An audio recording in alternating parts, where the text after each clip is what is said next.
Well, here we are, our Montana home, somewhere on a mountain in Montana at 6,000 foot. The weatherman is calling for another spell of winter. We are expected to get from anywhere from 1 to 24 inches of snow, from no winds to 40-mile-an-hour winds, and temperatures ranging from today maybe up to 40, near 40, and in 4 days down to negative 30. So we're pretty snowed in. Came up the mountain yesterday after a long day in Missoula, and the neighbor had taken his backhoe and done a run down the mountain 3 miles. And but we had some horrible winds yesterday, and it was drifted in. I busted through some 3-foot drifts, and you can see the work I have ahead of me. Today, we are going to build some tractor tire chains for that little tractor right there out of stuff we got from Harbor Freight and Murdoch's. Got a little over $207 in chain and about $100 in clips and parts. We're going to do this no weld method, basically just to give me some traction to go up and down some hills. New Holland 1920, a 99 model. And I was saying we're going to build some chains for the tractor so I can get up and down the mountain with my new Woodmaxx SB 60 snowblower, which I ran for about 6 hours yesterday, and it worked great. Good blower, not overpowering for the tractor, handled it great. We're going to start off by doing some simple math to figure out how big of chains I want to build. You want to come down pretty good on your tires on the tractor, so you got a little side cushion there. And basically we're going to take pi times that 32 and come up with our circumference. 32-inch radius times 3.14 will give us the circumference of our chain for our tires, and we'll start there. Then we'll do the crossbars. It's going to be a simple H chain, and we'll see what we can get done. Back in a bit. Alright, here's a look at the components I will be using for this build. If you are interested in copying it, here we go. All these chains are from Harbor Freight. That one was $49 a bag. Same chain there. This is the heavy duty, I want to say it's 7,900 pound chain, tow chain, you know, hauling truck chains. This is a lighter duty, 1,900 pound. These were $39 a bucket. Fittings, pieces, chain, all this came from Murdoch's in Missoula. These are called close shuts. I have 5/16 and 3/8 because they ran out. I also have a few of these chain building close shuts, the crimp-ons. You can look these up anywhere, get you an idea of the price. The cheapest one was $1.19, $1.29 for the 5/16 cold shuts, and $2.29 for the 3/8. Big jump in price. You got to use what you got. Nobody else had any anywhere close to me, and Amazon is not an option. Also, I did spend some money and buy the tool for snow chains. So we will see how far along we can get with this. I plan to be blowing in a few hours. Once I get all this cut up, this will be used for the sidewall and any cross latching. The heavy duty chains will be the main crossbars. That's where it's going to take the most wear and tear.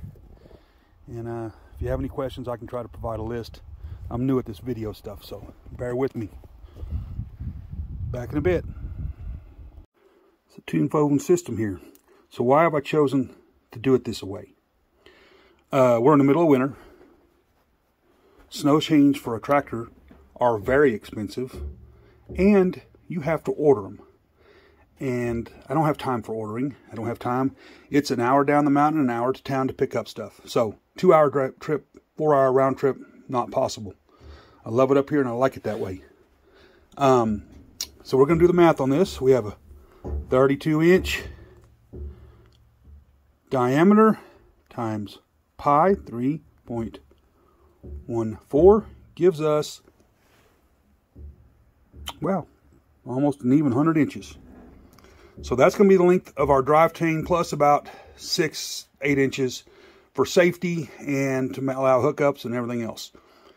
We'll get back to it from there, and back in a bit when I start cutting. I'm using my DeWalt bandsaw to cut lengths. Going to save every length that I cut because they can be used to crimp other pieces on later on.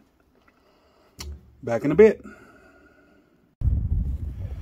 Okay, so now we have 4 chains, equal length, equal chain count. Make sure before you cut that you twist all the kinks out of it so the chains are the same. Next step, we'll go measure across the tires from outside chain to outside chain to see what we're gonna have. And sorry for the shakiness and doing this.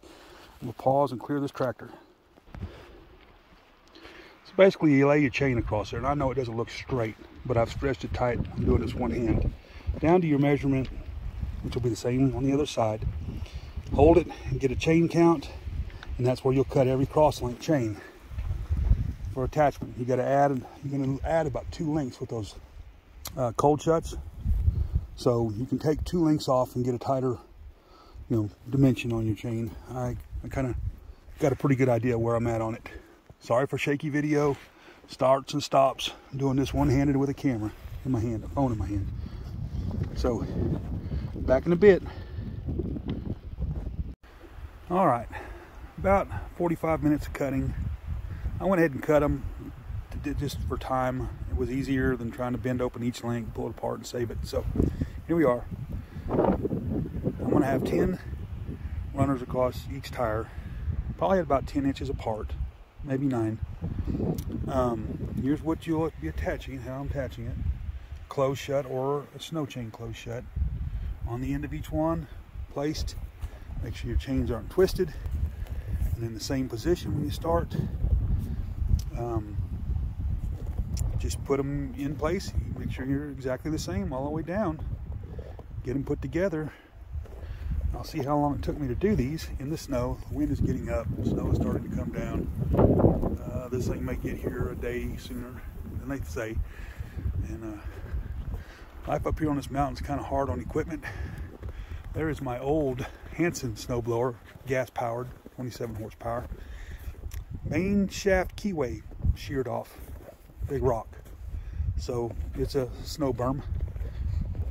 Here is the plow off of my plow truck, my Dodge 1-ton, that is now a transfer case cratered on it in a bad way. They want a lot of money for one and a lot of time to get it, and I ain't got time. This will eventually go on the bucket of my tractor. And then there's the New Holland, no cab, but you gotta do what you gotta do. All right, onward. All right,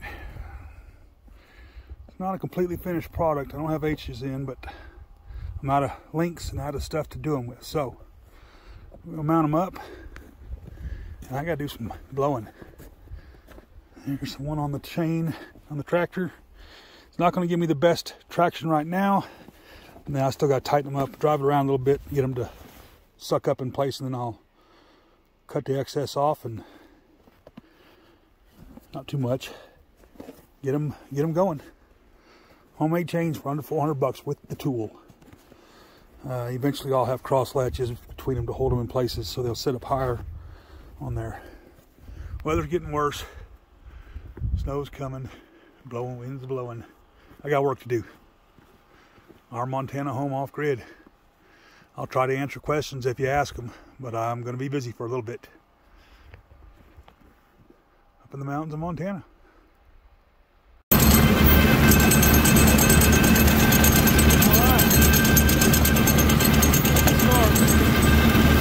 Let's see where I'm going.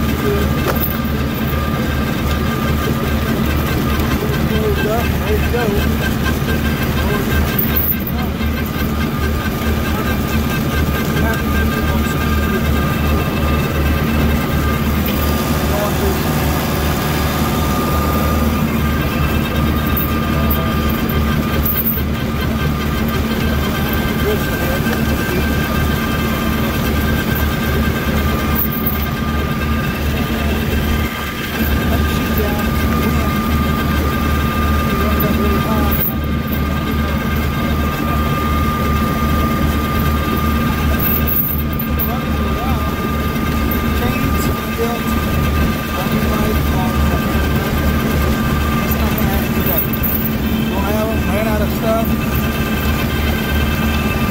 little bit more traction. We'll see how it does on the hill. See the wind is blowing. Snow is blowing. I'm blowing.